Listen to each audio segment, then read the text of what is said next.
Vamos a Mateo 9.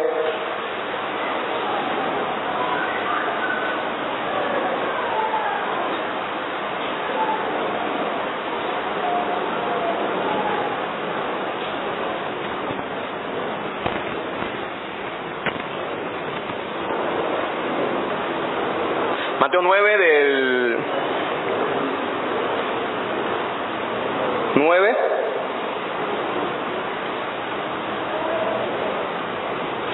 al 13, ¿lo tienen? Dice. Bueno, me siguen allí. Pasando Jesús de allí, vio a un hombre llamado Mateo, que estaba sentado al banco de los tributos públicos, y le dijo: sígueme. Y se levantó y le siguió. Y aconteció que cuando él, sentado a la mesa en la casa, he aquí que muchos publicanos y pecadores que habían venido se sentaron juntamente a la mesa con Jesús y sus discípulos. Cuando vieron esto los fariseos, dijeron a los discípulos: ¿por qué come vuestro maestro con los publicanos y pecadores? Al oír esto, Jesús les dijo: los sanos no tienen necesidad de médico, sino los enfermos. Id pues y aprended lo que significa misericordia quiero y no sacrificio, porque no he venido a llamar a justos, sino a pecadores al arrepentimiento. Hasta allí vamos a leer. También recordamos que hoy tenemos Santa Cena, así que también prepararnos para eso, celebrar eso. La Biblia habla acerca de nuestro llamado.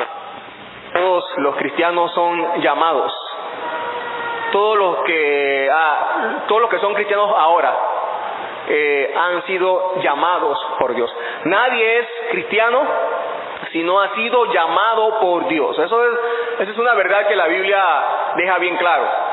Nadie es discípulo de Jesús. Vamos a ver un ejemplo ahora de eso, como ya hemos leído con Mateo. Nadie es discípulo de Jesús, nadie es cristiano, si primero no es llamado por Dios. Dios tiene que llamarlo. Un ejemplo de eso lo encontramos en 2 Timoteo, se lo leo rápidamente. Pablo, hablando de Jesús, dice: quien nos salvó y llamó con llamamiento santo. Quien nos salvó y llamó con llamamiento santo. Este es uno de los pasajes en donde la Biblia nos enseña que para ser salvos por Él tenemos que primero ser llamados por Él. Para pertenecer a la familia de Dios tenemos que ser llamados primeramente por Él.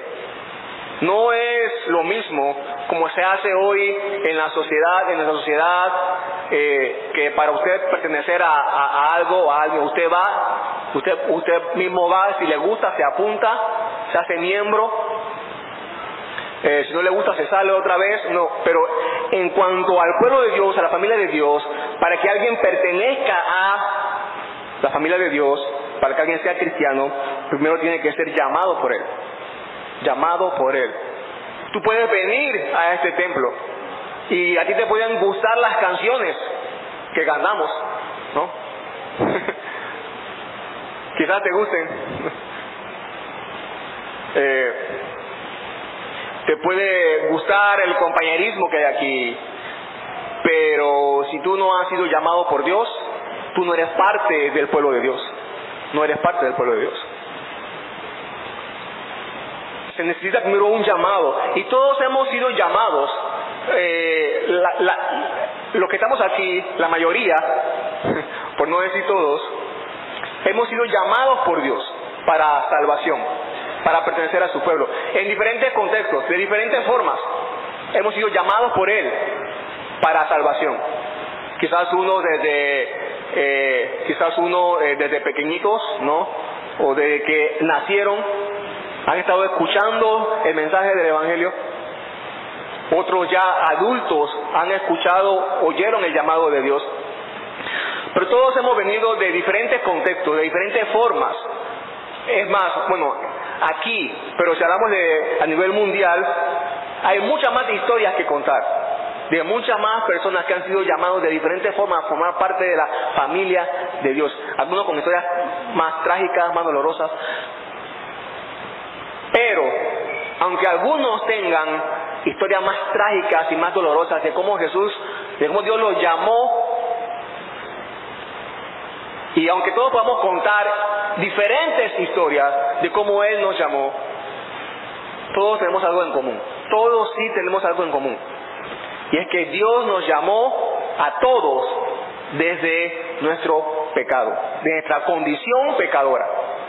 No importa cuál sea tu historia, todos hemos sido llamados, ya sea si estás en Panamá, o estás en el continente americano o en el continente asiático o africano, no importa en qué continente tú vivas, todos hemos sido llamados desde nuestro pecado, siendo pecadores.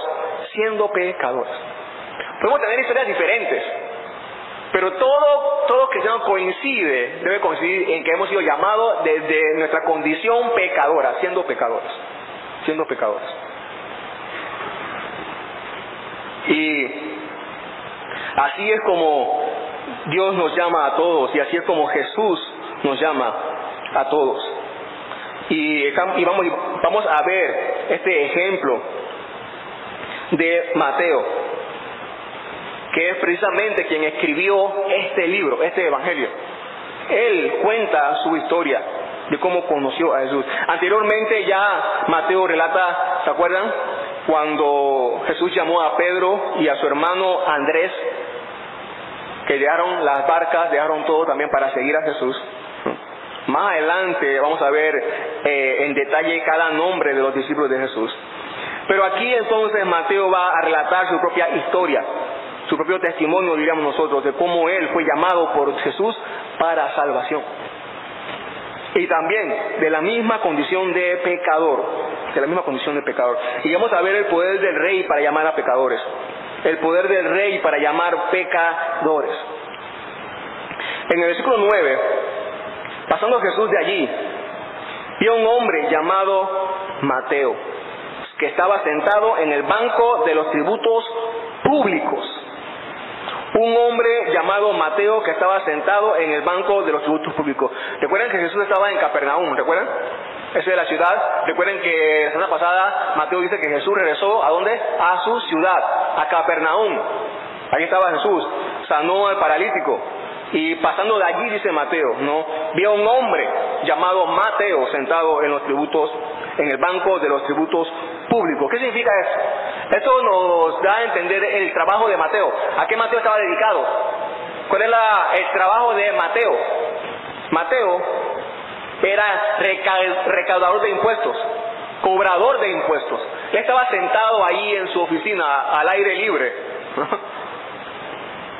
recaudando impuestos. La gente estaba pagando sus impuestos. Ahora, lo que nos debe llamar la atención es que Mateo era judío. Y los recaudadores de impuestos trabajaban para Roma. Mateo era un servidor público del Imperio Romano. Y el Imperio Romano era el poder que tenía bajo esclavitud a los judíos. El Imperio Romano era el imperio que tenía bajo esclavitud al pueblo judío. ¿Ustedes pueden ver eso? Mateo era judío, trabajando para el imperio que tenía subyugado al pueblo judío. Y esto es lo que los judíos no podían soportar. Si hay algo que los judíos tampoco podían soportar, era a un judío cobrándole el impuesto para pagarle al imperio romano al que lo tenía bajo esclavitud. Es por eso que esta profesión no era bien vista por los propios judíos. Mateo se había echado a muchos de sus compatriotas como enemigos por la tarea que hacía. Ahora, ¿qué hacía Mateo allí entonces? ¿Qué hacía Mateo allí si era odiado por muchos de sus compatriotas por trabajar para el imperio que le tenía subyugado? ¿Qué hacía Mateo allí? Trabajando de eso. El dinero, la plata. Mateo, o un funcionario público, un cobrador de impuestos, se hacía mucho dinero. Se hacía mucho dinero. Porque además de que él tenía que cobrar los impuestos, él tenía que también proveerse su propio salario. Así que ¿qué hacía un cobrador de impuestos para proveerse él mismo su propio salario? ¿Qué hacía él? Cobraba de más. Cobraba de más. Subía los impuestos y de esa plata entonces él tomaba su salario. Y era conocido como un ladrón, como un mentiroso, como un corrupto. Así eran conocidos todos los cobradores de impuestos, todos los que trabajaban para el imperio romano. Eran conocidos como un ladrón, como un corrupto, como un mentiroso. Este era Mateo. Mateo trabajaba cobrando impuestos para un gobierno gentil que tenía subyugado bajo esclavitud al pueblo judío. Y era mal visto Mateo por eso. Mal visto por muchos era mal visto. Y ahí estaba Mateo, y Jesús pasa por ahí y Jesús llama a Mateo. Jesús llama a Mateo. ¿A quién llamó Jesús? ¿A qué clase de hombre llamó Jesús?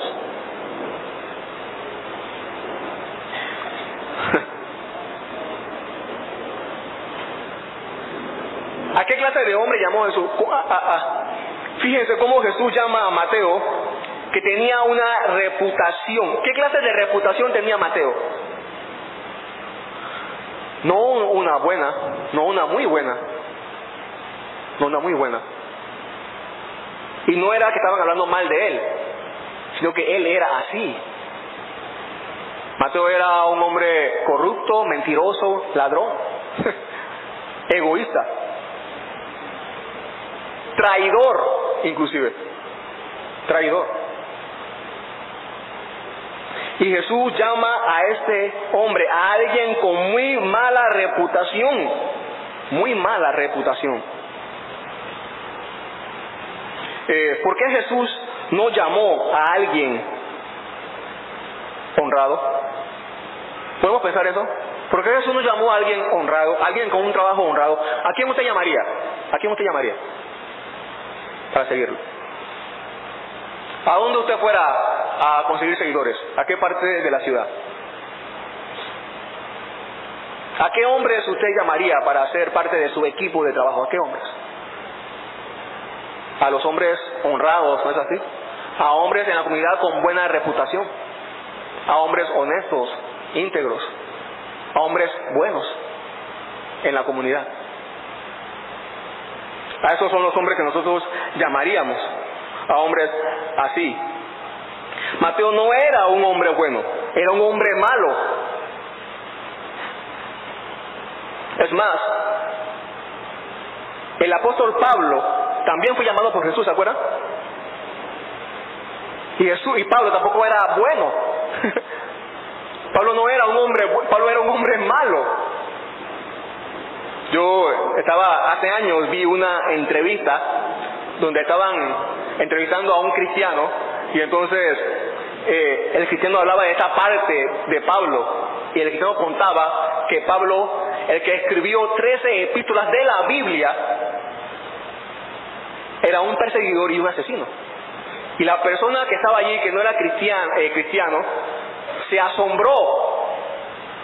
Para esa persona eso fue algo totalmente inconcebible. ¿Cómo que Dios va a escoger a un hombre que escriba 13 cartas de la Biblia que sea asesino y perseguidor? Eso no es posible. Dios tuvo que haber escogido a hombres buenos para escribir la Biblia.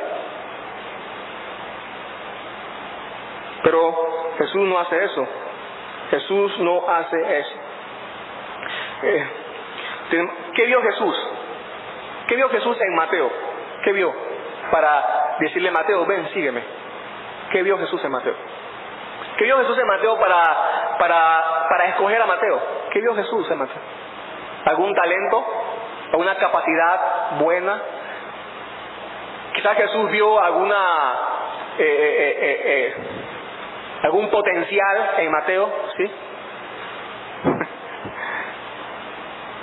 ¿Saben qué vio Jesús en Mateo para escogerlo? ¿Saben qué vio? Nada.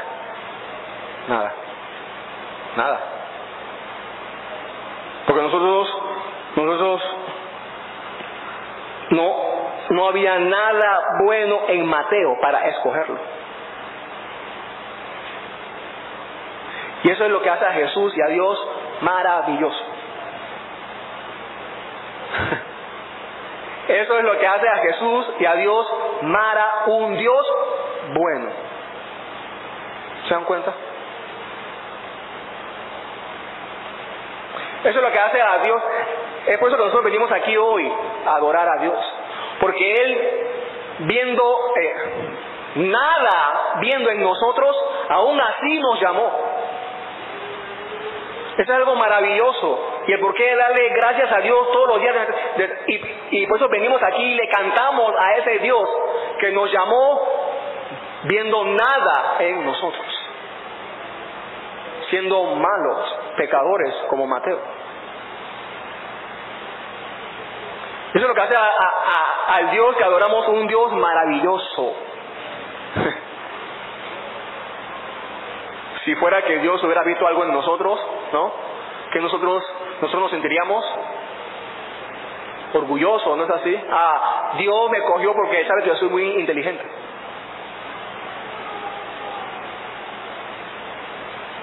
Entonces, Dios no fuera un Dios maravilloso, lleno de gracia, misericordia y de amor. Pero Él es maravilloso y Él es amoroso y grandioso y misericordioso porque nosotros siendo pecadores nos llamó.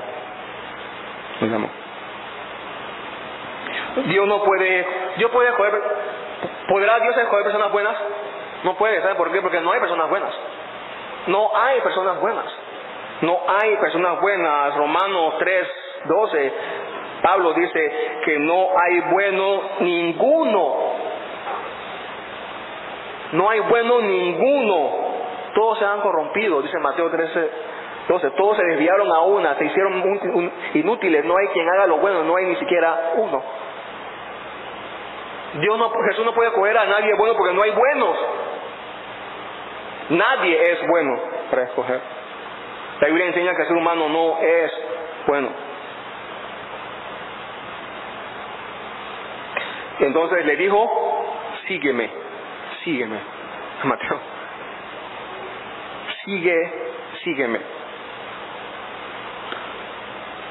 Sígueme. No le dijo, repite esta oración. No le dijo eso. No le dijo, Mateo, ven acá Mateo, repite tu oración. Señor Jesús, entra en mi corazón. No le dijo eso. No le dijo, acéptame en tu corazón. No le dijo, repite esta oración. Le dijo, sígueme.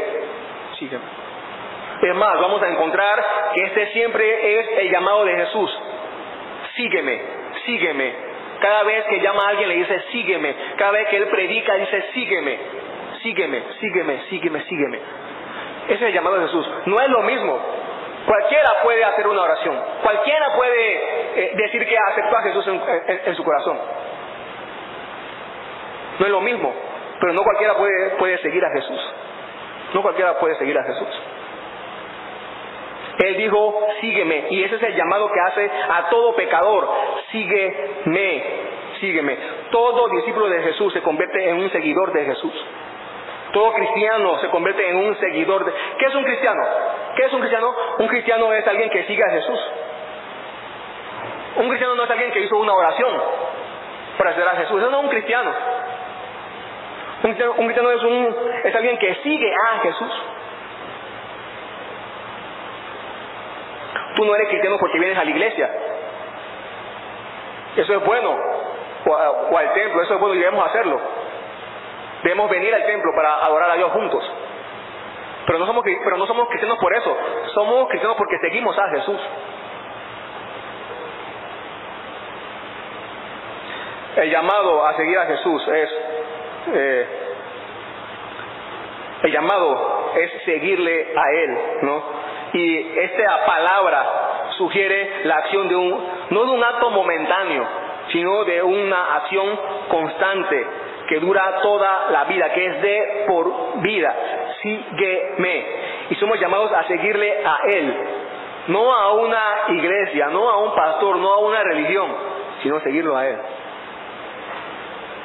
Ese es nuestro llamado, seguirlo a Él. No seguir una enseñanza, sino seguirlo a Él. Y se levantó y le siguió. Se levantó y le siguió.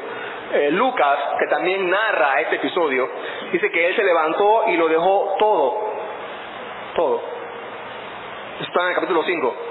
Lucas narra el mismo episodio. Dice que Mateo se levantó y lo dejó todo. Pero fíjense, y esta porción aquí nos muestra lo que es el llamado eficaz. El llamado eficaz.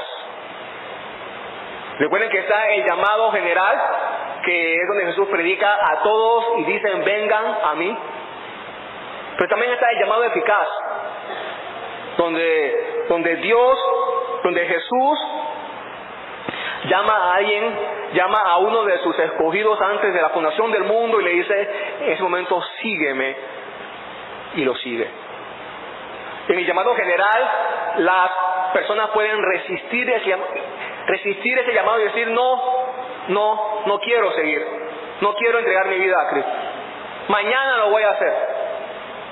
Eso se puede hacer en el llamado general, ¿no? Pero cuando ocurre el llamado eficaz, que Jesús se propone en ese momento salvar a uno de sus escogidos, no hay nada que impida que esa persona se arrepienta de sus pecados en ese momento y sea salvo y comience a seguir a Jesús. Y nosotros mismos podemos en contra de ese llamado. Nuestra voluntad es cambiada por el Espíritu Santo de una voluntad rebelde a decir no quiero seguir a Jesús.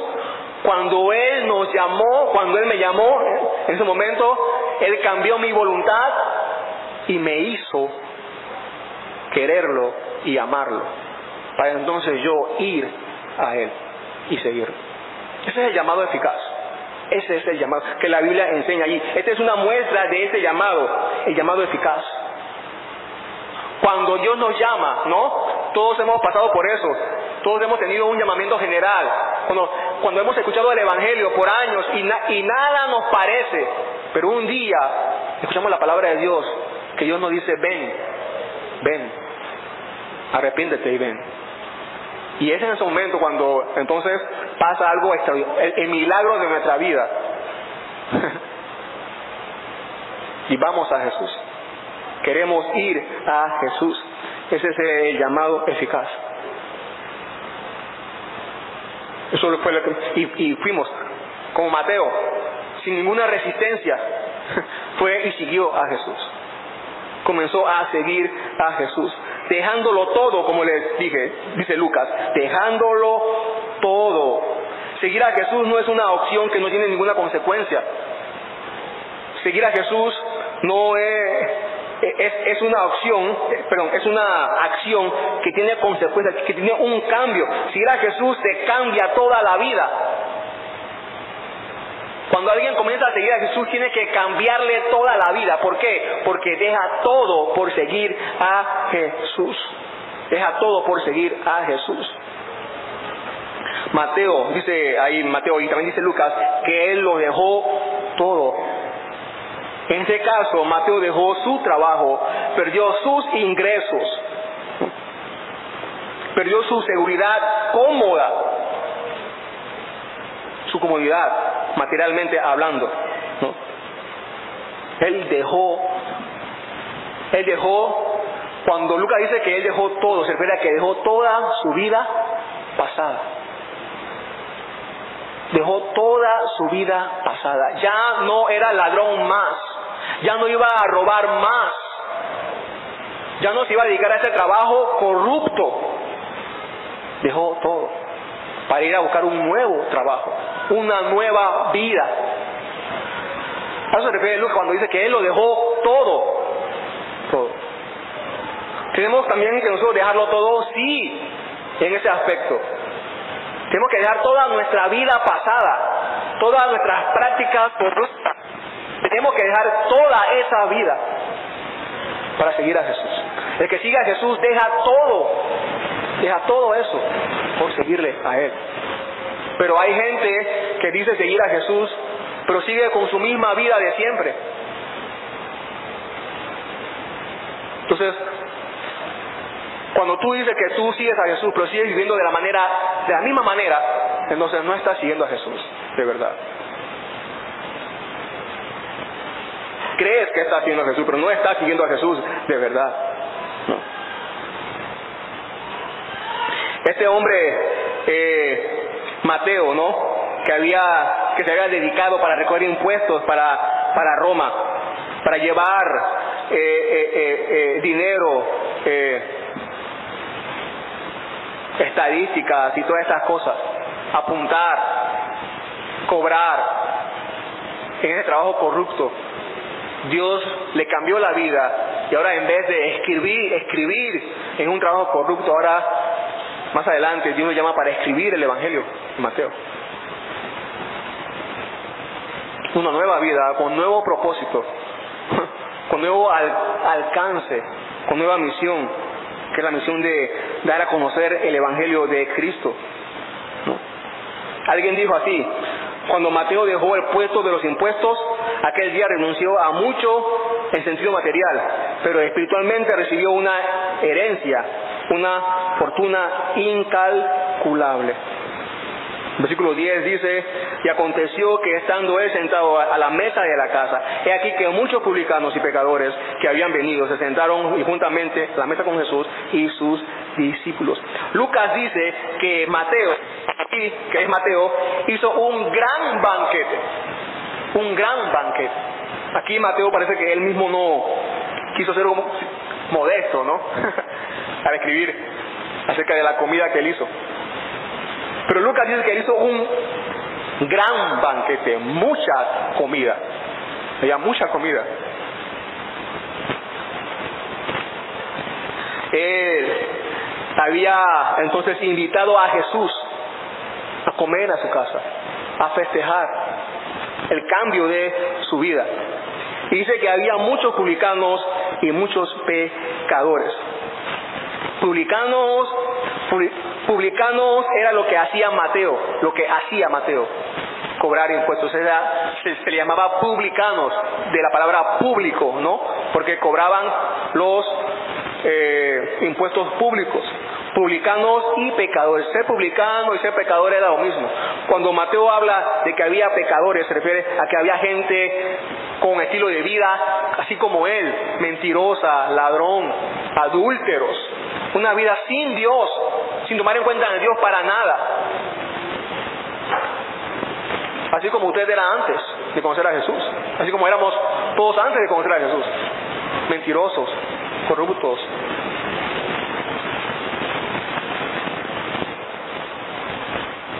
Así, ahí se había llenado la casa de Mateo. Mateo era bien conocido en Capernaum, parece ser, ¿no? Tenía fama Mateo allí. Era conocido por muchos. Tenía muchas amistades Mateo allí. Así que él aprovechó eso para invitarlos a comer a donde estaba Jesús. Había muchos publicanos y muchos pecadores allí. Tenía bastantes amigos y los invitó. Mateo se convierte a Cristo y hace una cena. Invita a Jesús, a sus discípulos y a sus amigos también. Mateo, pero pastor, ¿no era que Mateo dejó todo por seguir a Jesús? ¿No tenía también que dejar sus amistades, ladrones y mentirosos como él? Y solamente reunirse con otros discípulos de Jesús y ya. Cuando Lucas dice que Mateo dejó todo, dejó su vida pasada, dejó todo su pecado pasado. Pero no se refiere a que no dejó de hablarles a sus amigos, a sus conocidos. No se refiere a eso. Mateo no se aísla. Ese es el problema de muchos de nosotros. Una vez que nos convertimos a Cristo, ya nos aislamos de los otros que no vienen a la iglesia. y no queremos hablarles, y nos separamos de ellos, y nunca más los vemos, nunca más le hablamos, nunca más vamos a sus casas, nunca más los invitamos a nuestra casa. Nos aislamos totalmente. Fíjense, ¿no? Los fariseos estaban criticando a Jesús. ¿Cómo es posible que su maestro, y nosotros estamos en la misma que los fariseos? ¿Se dieron cuenta de eso? Nosotros apuntamos a los fariseos y le decimos legalistas, y nosotros estamos en la misma que los fariseos. Somos un fariseo también. Usted también es un fariseo. Porque pensamos así: ellos son pecadores, yo vengo a la iglesia, yo no tengo por qué más hablarle a ellos. Y entonces comenzamos a sacar versículos fuera de contexto, ¿no? Que tiene la luz con las tinieblas. Y nos separamos, nos aislamos totalmente de nuestros conocidos, familiares que no son cristianos. Fariseos.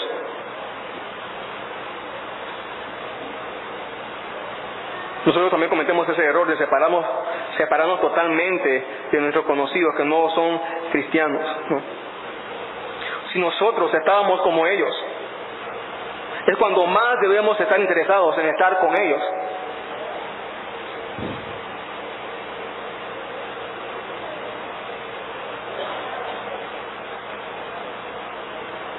Jesús estaba allí. Jesús estaba allí. El rey del universo. No el rey de Roma, no el rey de un imperio.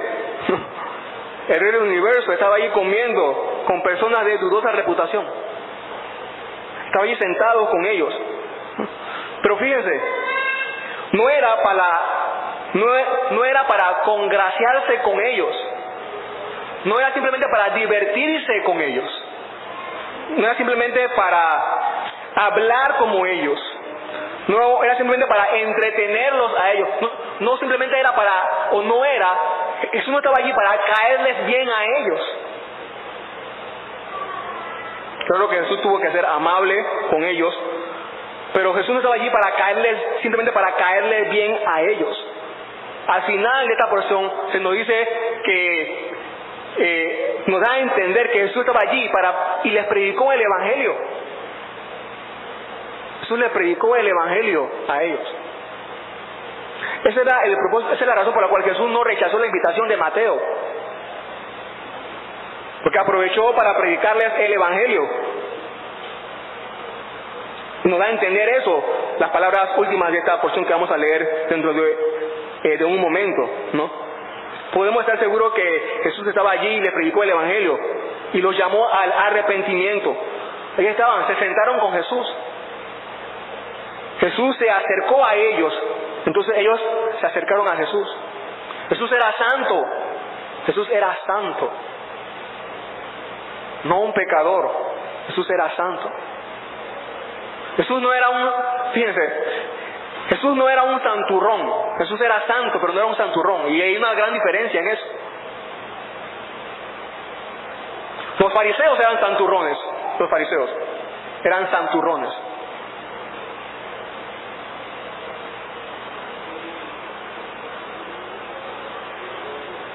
Jesús no era que Jesús andaba haciendo fiestas, promoviendo fiestas para comer con ladrones, mentirosos y adúlteros.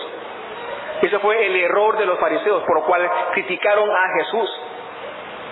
En el versículo 11 dice: cuando vieron esto, los fariseos dijeron a los discípulos: ¿por qué come vuestro maestro con los publicanos y pecadores? Y los fariseos habían malinterpretado a Jesús, porque ellos pensaban que como Jesús estaba allí comiendo con ellos pensaban que Jesús estaba también deleitándose con ellos, hablando la misma cosa de ellos, hablando como ellos, divirtiéndose como ellos, emborrachándose como ellos.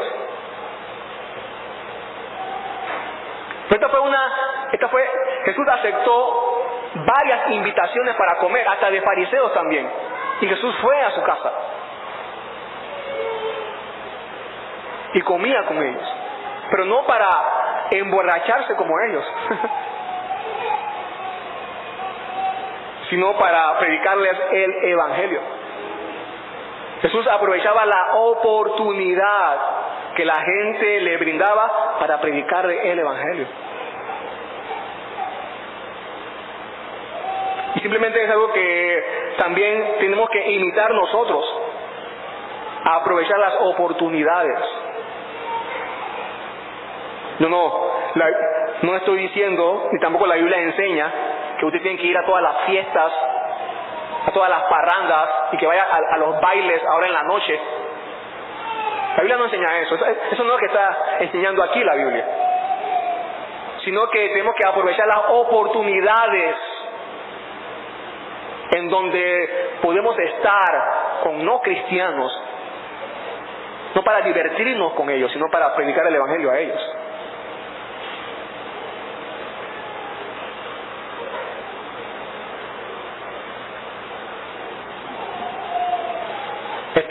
Estos fariseos, anteriormente, ¿se acuerdan? La semana pasada, ¿quiénes criticaron a Jesús? ¿Se acuerdan? ¿Quiénes fueron? ¿Con el paralítico? ¿Se acuerdan? ¿Qué grupo estaba allí? El grupo de los escribas. Ahora aquí se dice que los fariseos. Estos eran los dos grupos que más atacaron a Jesús, los escribas y los fariseos. Estaban siempre pendientes de lo que Jesús hacía para atacarlo. Pero recuerden que los fariseos comenzaron bien. Es más, la palabra fariseo quiere decir separado, separado del pecado, separado de la impureza, para agradar a Dios. Eso quiere decir la palabra fariseo. Comenzaron bien, pero se volvieron después con el tiempo legalistas, con sus propias reglas que habían inventado. Se volvieron legalistas. ¿Saben lo que es un legalista? Alguien que está pegado radicalmente a la ley, sin dejar ningún margen para ningún cambio ni nada. Por ejemplo, si la ley decía que había que llegar, solamente un ejemplo, para que vean lo que es un legalista. Si la ley decía que había que llegar al templo temprano, entonces tú no podías detenerte para ayudar a nadie en el camino, porque eso te atrasaba. Así que era más importante llegar al templo temprano que ayudar a alguien en el camino. Ese es un legalista. Eso es un legalista. Si la ley decía que había que llegar temprano al templo, entonces si alguien se apreciaba a ti en el camino que te pedía ayuda, ellos le decían que no, porque entonces me vas a acercar tarde al templo para adorar a Dios. Eso es un legalista. Y los fariseos se habían convertido en eso. Practicaban las leyes de Dios de esa forma. Habían terminado así y así vivían, y así eran las prácticas en el tiempo de Jesús. Estos eran los fariseos, ¿no? Para estas personas, para los fariseos, estas personas no eran santas, no seguían las reglas de Dios, eran tramposos, mentirosos, adúlteros, y tenían razón, eran así, ellos eran así. Pero para ellos, este tipo de personas tampoco merecían ningún trato. Estar con personas que no amaban a Dios y las normas de Dios era pecar contra Dios. Ellos se sentían superiores a ellas. Cuando la Biblia nos enseña que todos somos pecadores, Romanos 3:23, ¿se acuerdan? O cuando todos pecaron.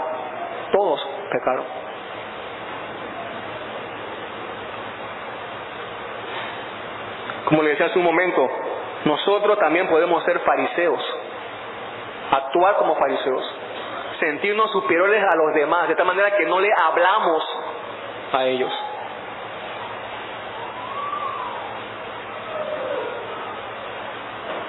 Versículo 12, Jesús dice, al oír esto, Jesús les dijo, los sanos, al oír esto, ellos le habían dicho a los discípulos de Jesús, le habían hecho esta pregunta a los discípulos de Jesús para atacar a Jesús, para burlarse de Jesús, para humillar a Jesús. Pero Jesús oyó, les dijo, los sanos no tienen necesidad de médicos, sino los enfermos. Los sanos, ¿no? Un proverbio popular, Los sanos no tienen necesidad de médico, sino los enfermos. ¿Qué hace un médico para sanar a alguien enfermo? ¿Qué hace? Tiene que tratar al enfermo, tiene que tocar al enfermo, tiene que estar allí con el enfermo.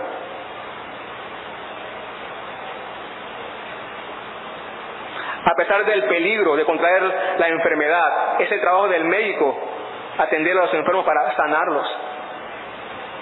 Así también Cristo. Era lo que Jesús quería dar a entender.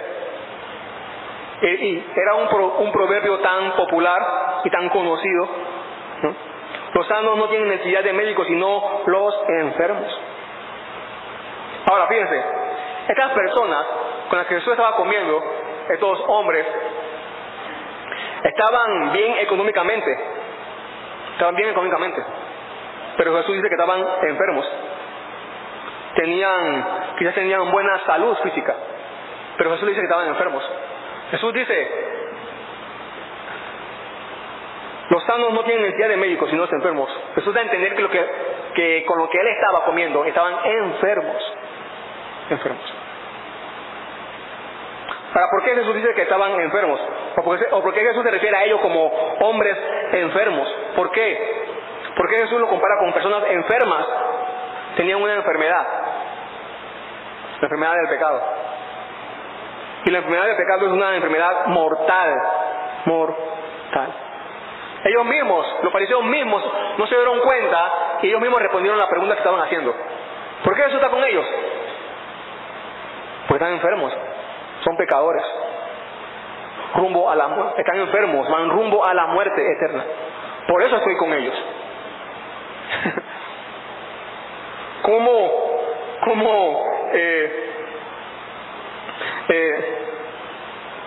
¿Cómo los fariseos esperan que se sanen, que llegue un pecador a amar a Dios? ¿Cómo esperamos que pase? Si Jesús no está allí con ellos, ¿no?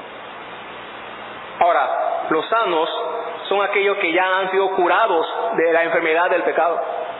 Aquellos que han sido salvos ya por Cristo. No que dejan de pecar, sino que ya han sido salvos por Cristo. Esos son los sanos, ¿no? Aquellos que Jesús ya ha curado de la condenación del pecado. Aquí hay muchos sanos. Estamos juntos los sanos aquí, ¿no? Reunidos. Jesús no está diciendo que nosotros no debemos estar reunidos, ¿no? Aquí, cuando dice que los sanos, que el médico debe estar con los enfermos. Recuerden que Jesús está hablando de una ocasión, de un momento en cuando se necesita predicar el Evangelio, la curación a los enfermos. Ellos no veían ninguna otra necesidad de reunirse con los pecadores que simplemente divertirse con ellos. Los fariseos no veían ninguna otra razón de estar allí.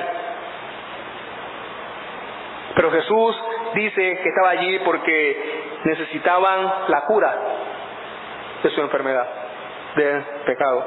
Y Jesús era el médico, es el médico, el único médico especializado en sanar esa enfermedad mortal, la enfermedad del pecado. Como digo en su momento, ¿cómo pensaban los fariseos que los pecadores vivan vidas santas para Dios? Tenemos que ir a donde ellos están y decirles, aprovechar la oportunidad que nos den para estar con ellos y hablar. Jesús es el médico especialista para sanar esta enfermedad. Jesús habla ahí de dos tipos de personas, ¿se dieron cuenta? Los sanos y los enfermos. Solamente hay esas dos clases de hombres en esta tierra, los que están sanos y los que están enfermos. Los que han sido curados del pecado y los que todavía están enfermos del pecado. Dos grupos solamente. ¿A cuál grupo perteneces tú? Ya Jesús te curó. ¿Ya has sido tú curado de esta enfermedad o todavía sigues enfermo del pecado?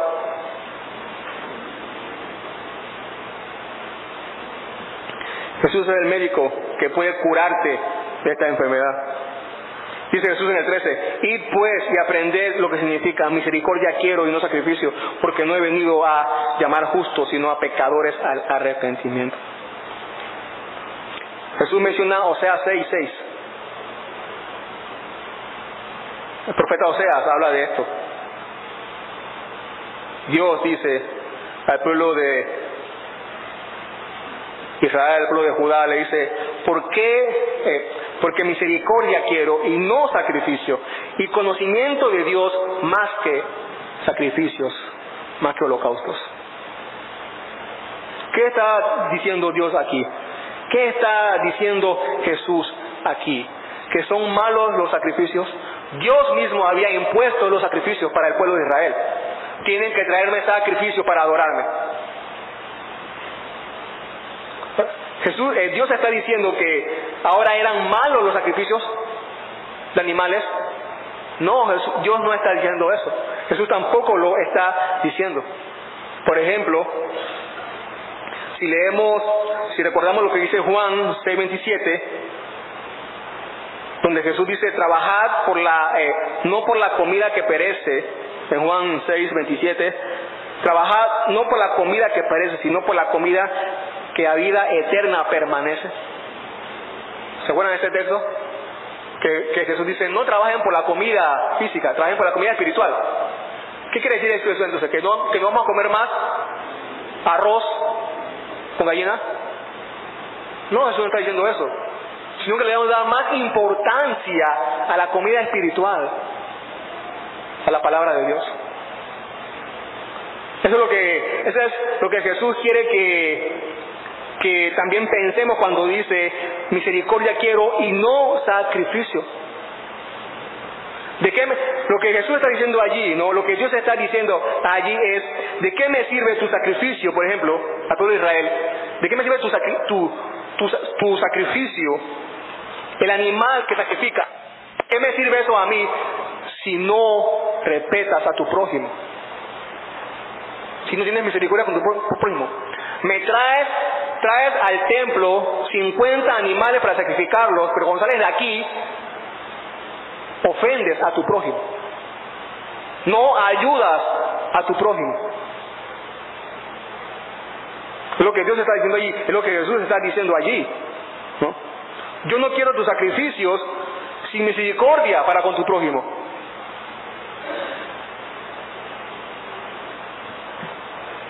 Lo que Dios está diciendo allí, lo que Jesús está diciendo allí. Ahora, en nuestros tiempos, en nuestra actualidad, alguien podría decir, bueno, yo me levanto todos los días a las 4 de la mañana para orar, de lunes a domingo. Eso es un sacrificio, ¿no? Eso es un sacrificio. Levantarse a las 4 de la mañana para orar todos los días, eso es un gran sacrificio. Porque nuestro cuerpo no apetece eso. Queremos es dormir. Pero levantarse, si alguien dice, yo me levanto todos los días a las 4 de la mañana para orar 2 horas, eso es un gran sacrificio. Si alguien dice, yo aparto todas las semanas así disciplinadamente mi ofrenda, ese también es un gran sacrificio. Porque somos muchas veces tentados a no ofrendar y a gastar el dinero en otras cosas. Así que hemos aprendido a hacer grandes sacrificios, ¿no? Entonces te levantas todos los días a las 4 de la mañana para orar, qué gran sacrificio, pero entonces ofendes a tu esposa, a tu esposo. Te peleas con el vecino todas las semanas.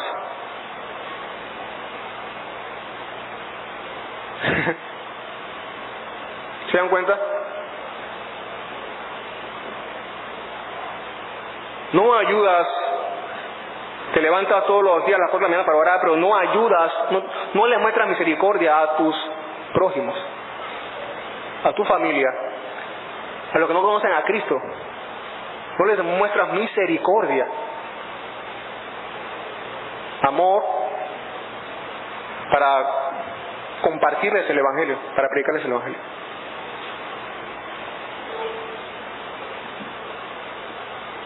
Ir, Jesús le dice lo que le dijo Dios: vayan y aprendan. Vayan y aprendan. Tenían que aprender. No habían aprendido lo que quiere decir eso. Quizás tampoco nosotros hemos aprendido lo que quiere decir eso.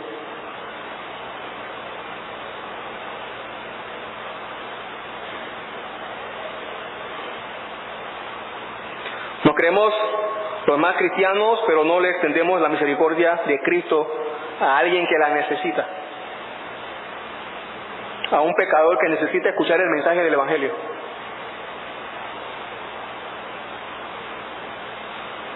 Jesús dice allí: porque no he venido a llamar justos, sino a pecadores al arrepentimiento. ¿Alguna vez te has preguntado a qué vino Jesús a esta tierra? ¿A qué vino Cristo a esta tierra? Aquí está la respuesta. Jesús vino a llamar a pecadores al arrepentimiento. A eso vino Jesús. Jesús no vino para darnos un ejemplo de amor y de amistad, como muchos creen que Jesús vino para darnos un ejemplo de amor y cómo amarnos aquí entre los seres humanos. Jesús no vino a eso.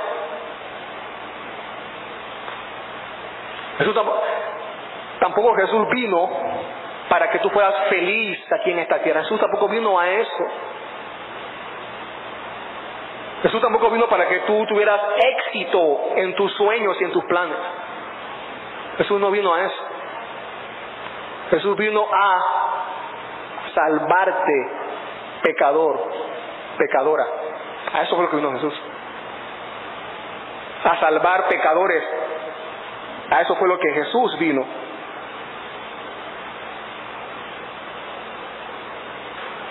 La Biblia enseña que no hay justo, ni siquiera uno. Así que lo que Jesús quiso decir es que fue que Él no ha venido a llamar a personas que se creen justos, como los fariseos que se creían justos. Él no vino a llamar a personas que se creen justos, sino a aquellas que están conscientes, que han sido llevadas a la convicción de que son pecadores y necesitan arrepentirse de sus pecados. A eso vino Jesús, y esta misión todavía continúa hasta el día de hoy. La misión de Jesús continúa hasta el día y va a continuar hasta el final de este mundo. Jesús sigue llamando a pecadores al arrepentimiento. Ese es el Rey. Ese es el Rey. Así que si eres pecador y no te has arrepentido, Él está aquí llamándote hoy. Él sigue llamando a pecadores al arrepentimiento. Dice 1 Timoteo 1:13 al 15, Pablo hablando de Jesús y cómo lo salvó a él. Dice: habiendo yo sido antes blasfemo. Fíjense Pablo lo que era antes, como decía al principio: blasfemo, perseguidor e injuriador. Mas fui recibido a misericordia, porque lo hice por ignorancia, por incredulidad. Pero la gracia de nuestro Señor Jesús fue más abundante con la fe y el amor que es en Cristo Jesús. Palabra fiel y digna de ser recibida por todos, que Cristo Jesús vino al mundo para salvar a los pecadores, como yo, dice Pablo. Y no solamente como yo, dice él, del cual yo fui el primero. O sea, fui el más grande. Pablo no fue el primer pecador. El primer pecador fue Adán, ¿no? Pero cuando dice que él fue el primero, se refiere a que él fue el más grande de los pecadores. Que Jesús vino a salvar.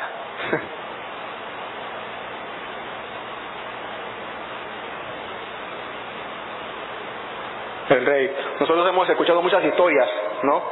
De reyes famosos. La historia hemos visto a través de todas las historias de reyes famosos que han conquistado reinos y pueblos, ¿no? Los imperios antiguos, egipcio, Babilonia, Grecia, Roma. Podemos leer en la historia a estos grandes hombres. Quizás el más conocido para nosotros es el rey David, que conquistó pueblos, naciones, ¿no? un gran rey, un gran rey. Pero aún inclusive el reinado del rey David desapareció. Todos esos reyes con sus conquistas en esta historia van a desaparecieron. Un día nadie más se acordará de ellos. Nadie más se acordará de ellos. No podemos poner nuestra confianza en ese tipo de reyes porque el mundo, los imperios van un día a desaparecer. No importa qué tan famoso haya sido el rey. Los reinos de este mundo van un día a desaparecer, a ser destruidos todos por completos. Así que yo no necesito un rey que conquiste territorios. Yo necesito un rey que conquiste mi pecado y me salve para vida eterna. Ese es el rey que yo necesité y ese fue el rey que me salvó un día. Ese es el rey que tú necesitas hoy. El rey que conquiste tu pecado y te salve por siempre y para siempre. Y ese rey es Jesús. Ese rey es Jesús. Vamos a orar.